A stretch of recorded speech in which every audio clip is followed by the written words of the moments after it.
Hello, everybody.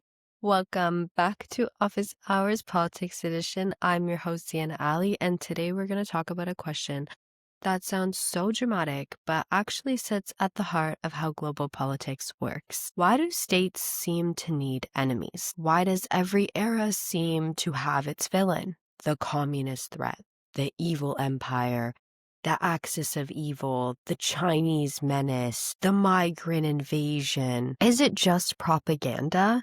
Or is there actually something built into how the international system works and makes enemies? Is it structural? Is it useful? Today's episode is a crash course in realism, and we will be using that question as an anchor. Why do states need enemies? Realism is one of the most influential theories in international relations. So get comfortable, grab a coffee, and let's talk about it. Let's start simple. When I say realism, I don't mean being realistic in the normal sense. I mean realism with a capital R, a tradition of thinking about world politics that says there is no world government above states. States are the main players, not the UN, not NGOs, not corporations, states. Because no one can protect them. States must prioritize survival, security, and power. Morality, human rights, international law, these matter, but they're always secondary to survival. In realism, the world is basically a self-help system. Imagine living in a neighborhood with no police, no courts, no rules, just a bunch of houses with people inside who don't fully trust each other. That's realism's picture of the international system. Now, within realism, there are a few different flavors. There's classical realism. Classical realists say the core issue is human nature. Humans are flawed. We seek power. We fear others. We're prone to conflict. Because states are run by these humans, states also seek power, are also prone to conflict. So war, rivalries aren't accidental. They're baked into who we are.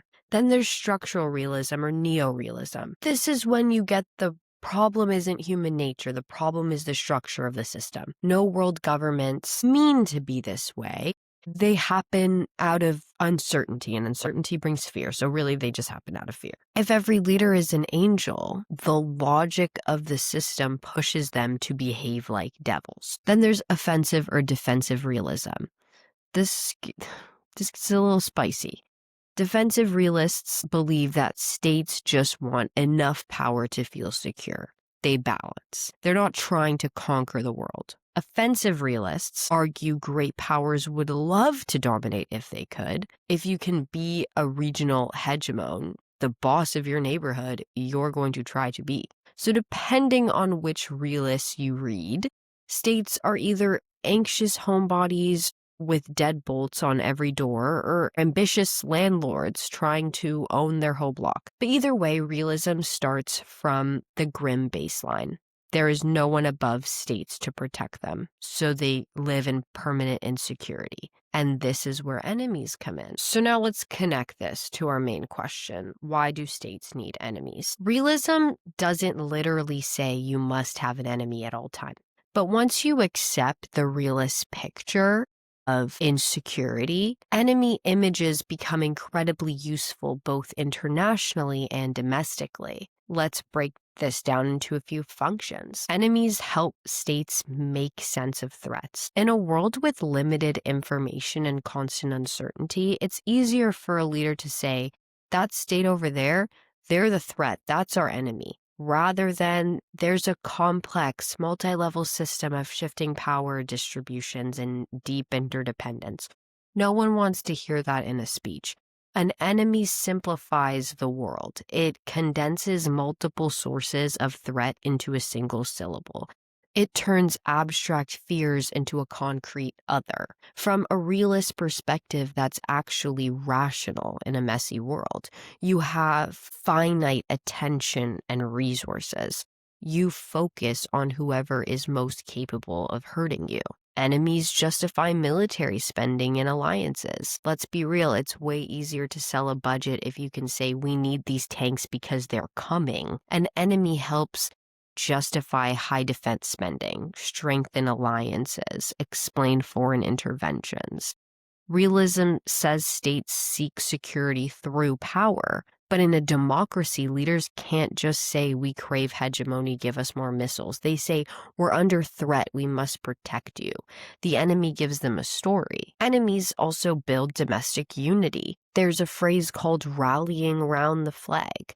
When a state is in a crisis or at war, people often become more supportive of their government, even when they hated it last week. Think about the surge of patriotism in the US after 9/11. Why? Because there's an external enemy. This makes internal divisions feel less important. It turns politics into an us versus them instead of left versus right. It legitimizes the state as your defender. Realists don't deny domestic politics exists. They see this kind of unity as instrumental, though. Leaders often lean into these threats because it strengthens their hand at home. Enemies also keep institutions and identities alive. An enemy doesn't just justify weapons, it justifies NATO needs a threat to feel necessary. Intelligence agencies justify surveillance because terrorists are on the other side. Borders feel meaningful because someone dangerous is on the other side. Or even national identities often built around the other. We're not like them. Our values are under attack from them. You hear it in speeches all the time. Our way of life is threatened. From a realist lens, enemies focus your attention, justify power, produce unity, sustain institutions. In a system where survival is always at stake, enemies become almost organizationally useful. To see this in action, we have to talk about the Cold War. From the late 1940s to the early 90s, the world was dominated by this rivalry between two superpowers, the United States and the Soviet Union. If you ever needed a textbook realist world, this is it. Realists looked at the Cold War and went, yes, this is what happens in these systems. Two great powers terrified that the other might dominate. Each builds alliances. The US has NATO, various alliances in Europe, Asia, Latin America. The USSR had the Warsaw Pact, influence over Eastern Europe, close ties with Cuba, etc. It's a classic balance of power situation. If one side gets too strong, the other pushes back. Arms race, nuclear weapons, proxy wars, spy games. The rival enemy is essential to this logic. Every new weapon is justified by saying they have it or we have it. Every intervention is justified as containing communism, fighting imperialism. The US doesn't just say we're a powerful state. It says we're the leaders of the free world, defending democracy and capitalism against the evil empire. The Soviets say we're the vanguard of the workers of the world, resisting capitalist exploitation and imperialist aggression. Each side is not only afraid of the other, they define themselves against the other. Your way of life gains meaning because someone else is doing the opposite. The Cold War also shows how enemies are used internally. In the US, McCarthyism and the Red Scar used the Soviet threat to justify surveillance, censorship, and crushing leftist policies at home. In the Soviet Union, Western aggression was used to justify one-party rule and repression of dissent. From a critical lens, that's scary. From a realist lens, it's consistent. In a dangerous world, states will do what they think is necessary to survive, including suspending rights, centralizing power, and disciplining any uprise. The enemy makes it politically acceptable. What's interesting is what happened at the end of the Cold War. When the Soviet Union collapsed in 1991, the US no longer had this massive structural rival. And a lot of people, especially liberals, think the great peace, democracy will spread, history is over. Realists think, give it a minute, because if the system is still archaic and power is still uneven, new rivals will appear. And states that have gotten used to defining themselves through an enemy will go looking for another. So let's go there. Fast forward to September 11th, 2001. Thousands of people killed. The US is attacked on its own soil. almost overnight, the global conversation shifts. With the Soviet Union gone, the US was the only world superpower. One stayed at top. Realists said this wouldn't last forever, but in the moment, power was imbalanced. After 9/11, the US political class starts framing a new enemy. Not a superpower, not a single state, but terrorism, especially Islamic extremism.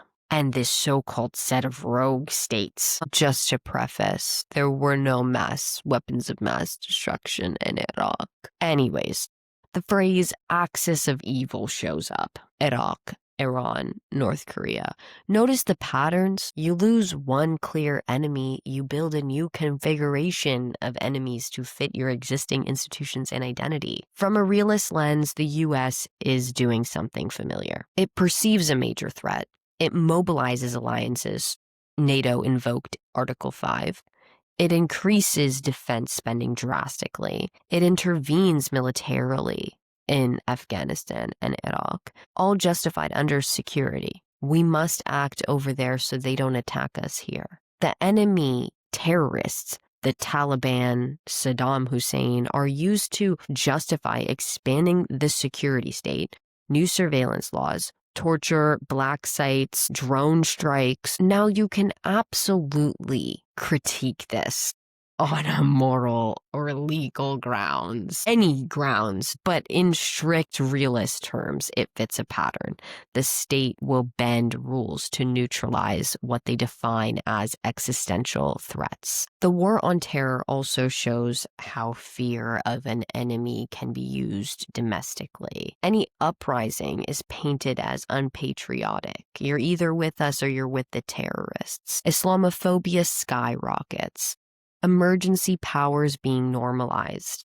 The enemy becomes a tool to discipline the population and expand executive powers. Again, from a critical standpoint, this is absolutely terrifying. From a realist standpoint, this is predictable behavior. Enemies, real and exaggerated, allow the state to say, trust us.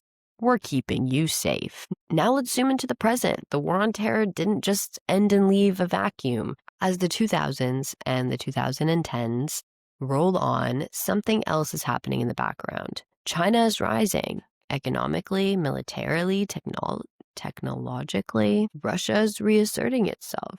The US is increasingly worried about losing its power as the one superpower of the world. For realists, this is classic power transition drama. Realists argue that when new power rises, the old hegemon feels threatened. Tensions are almost inevitable. The status quo power, the US, wants to keep its privileged position. The rising power, China, wants more say in global rules and institutions. Each side sees the other's actions as aggressive. The US, China is militarizing South China Sea, stealing intellectual property, building a surveillance state, challenging the liberal order. China is saying the US encircles us with bases, sails warships near our coast, restricts our tech, tries to contain us. The enemy image becomes there are revisionists and dangerous. We are defending our stability. Here's where things get tricky. Yes, there may be some alleged real security concerns, but states and elites can also inflate threats. Every Chinese investment is portrayed as espionage. Every NATO move is portrayed by Russia as existential encirclement. Every Russian cyber attack is portrayed as war. Every NATO expansion is purely defense. Threat inflation is when leaders exaggerate the danger to justify bigger military budgets, tighter alliances, and more domestic control. From a realist lens, you can call this rational politics in an uncertain world. From a critical lens, you can call this manufacturing your enemies. Yeah, often it's a bit of both. For NATO, Russia is very convenient, clear, conventional military threats, history of rivalry, obvious violations of borders in place like Ukraine. Having a defined enemy keeps NATO relevant, justifies higher defense spending for European states, reinforces the US's role as the protector of Europe. Therefore, the image of Russia as the enemy is politically useful, which is interesting to keep in mind. Let's step back and put this all together. Do states actually need enemies, or do leaders like having them? A strict realist answer might sound like states don't psychologically need enemies, but the international system. There will always be some states whose interests clash. Conflict is inevitable, so enemies are almost permanent, or almost a permanent feature of global politics. In other words, you don't want enemies, but you can avoid them. But then there's another layer, the domestic and ideological use of enemies. Even if no one wants enemies, the structure pushes states into competitiveness and suspicious relationships. Rivalry and alliance building are rational responses to this uncertainty. From that angle, states don't necessarily need enemies to feel good about themselves. They have enemies because of the security environment. Other perspectives say, well, hold on. Constructivists argue the way we define threats and enemies are socially constructed. We choose who to fear. We interpret their actions through histories, identities, and narratives.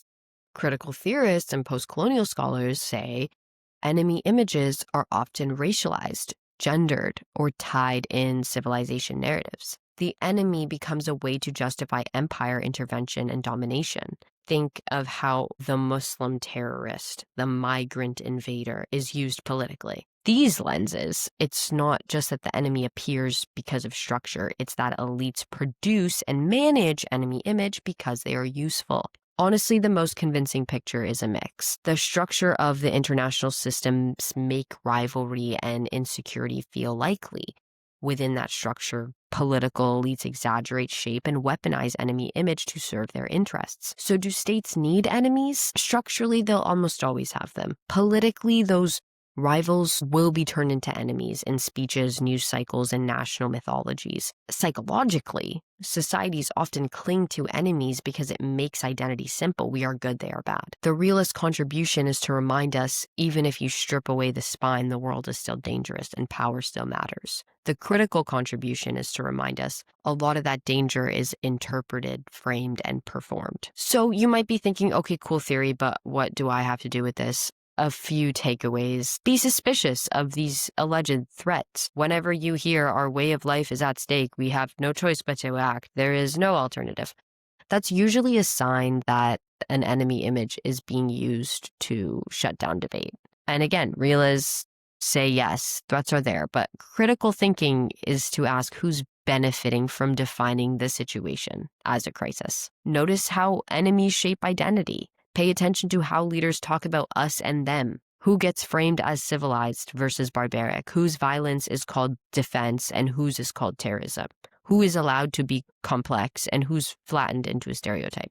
Those are enemy images in action. Understand that fear is a policy tool. Whenever governments want bigger defense budgets, new security laws, new wars or interventions, they rarely present it as we want more. They say we're protecting you from them. Once you see that pattern, you really cannot unsee it. Realism is depressing, but it's also clarifying. Realism won't give you any hope. It's not a peace studies theory, but it clarifies that power matters, interest matters, and there's no referee. That's useful if you're trying to understand why states do things that seem hypocritical or cruel. They're responding to a structure that rewards power and punishes weakness. The question is then for us, can we recognize that structure without fully blindly accepting the enemy stories we're being fed? If you enjoyed this crash course in realism and want more episodes where we unpack theory, please let me know. I'm Ziana Ali. This has been Office Hours Politics Edition. Until next time, stay curious, stay politically aware, and remember, states are always playing games. Bye, guys.